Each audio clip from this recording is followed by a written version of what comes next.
There is a lab-to-lab variability because of maybe the normal patient subject population they could choose, and we also have to define the performance of different regions, but they are not all identical. In a normal ventricle, it should not be identical. And so if you look at the base towards mid or apical, you can see there is a nice trend of how it functions. Again, we need more data to establish that. By fooling the instrument, you can even study the endocardial half versus epicardial half. So here is one study where we looked at the endocardial half versus the mid wall, taking it that it represents the epicardium, and you can see the epicardial contribution or contraction is consistently less than an overall endocardial contraction.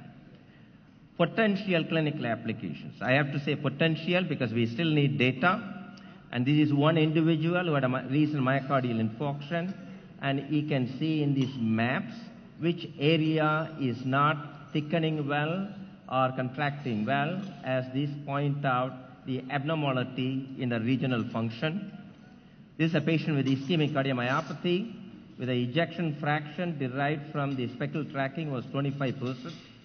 And again, if you look at these regions, anterior wall and then the distal septum demonstrating thinning rather than thickening. And also in CRT, just like the other techniques, if you define the normal in your laboratory, and also here you can see very nicely, all the segments reach end systole roughly about the same time. This is an individual with normal or asynchrony, if you will. This is a patient with cardiomyopathy with marked LV synchrony. You look at different segments, they do not come to end systole roughly about the same time. There's enormous variability.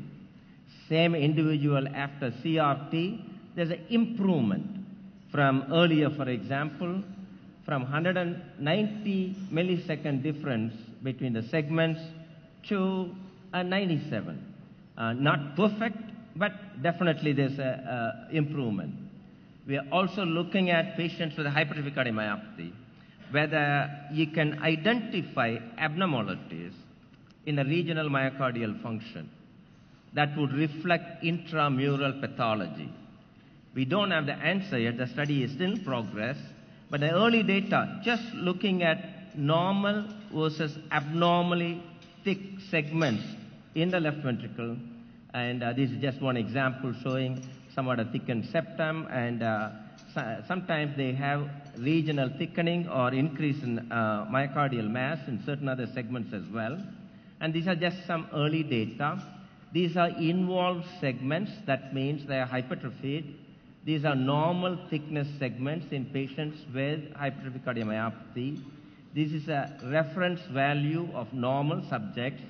Not only all these are different from the normal subjects, between involved hypertrophied versus non-hypertrophied segments, at least in radial strain and longitudinal strain, there seems to be a difference.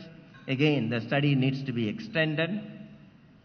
So at the moment, I would say, the precise clinical application in day-to-day practice requires further systematic studies. It's an emerging technology. We still need data about its clinical applications. And the resolution at the moment, particularly in terms of temporal resolution, is low. And hopefully in future, we would get us some information. Then probably, if not identical information, but information similar to cardiac magnetic resonance we might be able to get. Here, CMR relies on the magnetization of the tissue, and here we are relying on the acoustic pattern of the myocardium. Temporal resolution is different, and here you need a breath hold for most of the time to get data. Here, the only thing that influences the image quality, otherwise you can get reliable reproducible data. And I think overall in future, echo instrument is always more widely available than a CMR instrument. In terms of processing, it's easier and faster. while CMR, that software for tagging is more expensive, and also it's a much longer processing time. So I think one could say, if the promise shown now by this technique proves to be right, there could be a possible revolution in our understanding of myocardial function in normals and characterization of the abnormalities in abnormals. So we can go beyond the dimensions and diameters and volumes and EF and probably understand how a normal ventricle functions and learn about the finer alterations in disease states. And I hope it might help us identify early disease. And furthermore, we probably will understand the physiology and pathophysiology better.